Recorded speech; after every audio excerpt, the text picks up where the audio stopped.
What's up guys? I had a comment asking if I could make a video talking about helping people with micro. So if you're someone who struggles with microing and you are someone who would like to get better at microing, then this video is going to be for you. So there's going to be a few different tips in here that will help you micro your heroes a little bit better. And we're going to go through some settings that you might need. And then I'll just talk about some little useful bits of information to know. That being said, let's start. So the first thing you're going to want to do is, of course, understand that micro is basically controlling different units at the same time. But in the settings here is where we're going to want to start, and you're going to take a look at the unit actions tab, the control groups tab, and then one setting in the advanced hotkeys, which is going to be the select all other units. Now you want to have this keybound, make sure you've got something that's going to allow you to control every other unit than your main one. And then the other one that you're going to want to have keybound is the select hero. Now you can also have select all controlled units as well, which could be useful, but I tend not to really use it or need it. But if you are someone who wants to do that, then obviously set that too. Set these to something that are really easy to use. F1 is the default, of course, so I'm used to that anyway. Then I have tab for all of the units just because it's nice and easy to access. So those two settings are the most important ones in some sense because they're going to let you control everything that's not your main hero. This would include illusions and things that you summon as well on heroes like Invoker or like Naga Siren, for example. And then the other option is going to give you your main hero again as well. Now, if you double tap these, it'll lock your camera onto them. So if you lose them, of course, it's going to go back. Same with your other ones. So if you're microing across the map like you might with Meepo, then you can just jump to and from them if you need to. Now, it gets a little bit more complicated from here. That's the basics. Next thing that you want to be able to know about is going to be in your control groups. In control groups, you've got your next unit control, which is going to let you cycle through all of your units. If you press that keybind, it's going to then go through so you can like control different ones and do all the different things, right? And then you'll see that there's a little circle around the one that you are selecting and it'll jump between them. This is what allows you to cast like different abilities really quickly and like poof different heroes, different places and whatnot, and all that sort of good stuff. However, this can be set to something that is just easy for you. I use D for this just because it's next to my other abilities. So poof is just WD and then clicking, right? Makes it nice and easy to do all of them really easily.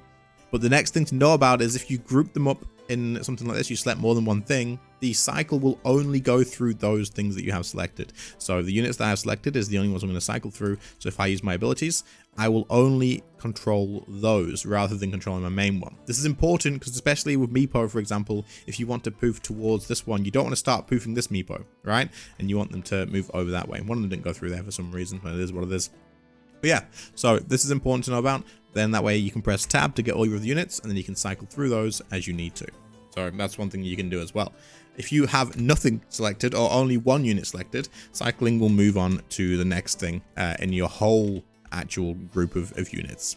Control groups are important because it allows you to separate things up into other things. If you were farming, for example, with two Meepos and you wanted to keep another two together to farm together, you can make control groups with these. You do this by having the units that you want to put in a group selected and then holding your control key and pressing one of the numbers that you keybound. In my case, it's going to be number 8. So I'm going to do that, control and 8.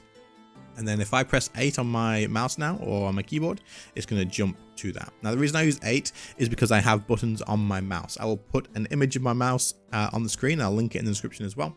It is super useful, super helpful. If you don't have a mouse like this for Dota or for anything like any games that use a lot of keybinds, it's pretty useful. It is an affiliate link though, so you know it does support the channel. That being said, so you can have the control group set for that one, and then you can have the control group set for 9 for this one. You press control and 9, and then you've got 9. You can go and jungle over there, and 8 you can go and jungle over there, and you can keep these together. Then you can have the tab to select all of the units, and you can separate those up again anytime you need. You can also set this to one unit as well if you wanted to. Control 8 for this one, control 9 for this one, control 0 for this one, and then I've got 0, 8. 9, and I can control them all just like this, and I can always go back to those nice and easy if I wanted to. Makes it nice and easy to control them, but also this is important to know about for heroes like Invoker. Now the reason that the person that commented this asked about specifically cycling through Invoker's units, we're going to quickly change over to Invoker to explain this for you, but also for anyone else who's wondering as well. In fact, we need to change this one so that it actually spawns an Invoker. There we go. Right, we're going to level to max. We're going to conjure our Forge Spirits here.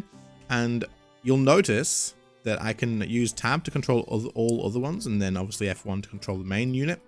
But if I use the cycle, it'll select the conjured units together and it won't cycle through them. Even if I select this, it will go back to my main invoker and I can't cycle through them. So if you want to control these separately, you can either click the portrait and it'll give you the one that you want, or the best way is to go back to your control groups and actually set a control group. So this one will be control 8, this one will be control 9, and then I can control them however I want. And obviously actually controlling it and doing it smoothly and quickly is just going to come with practice. If you try and give a command to your main hero and then you can control them, that way you're always moving and stuff like that. So there's all the settings really that you need to know about. The rest isn't that big of a deal, but hopefully this does help you guys understand how you can go through, use the settings correctly, use your keybinds correctly, and take advantage of controlling stuff a little bit better and how you can separate up illusions. But obviously, if you are playing a hero like Nagasine, for example, you can separate all of your illusions up nice and easy just by using the actual cycle key, because it'll just go through each one. So if I cycle this, and I move my illusions, you can then make them jungle over here, and over here, nice and easy. So all these keybinds help a ton. Use them as you see fit, and hopefully this video did help. If you have any questions, leave them in the comments. I will answer them as much as I can. But other than that, I'll catch you on the next one. See you later, guys. Bye.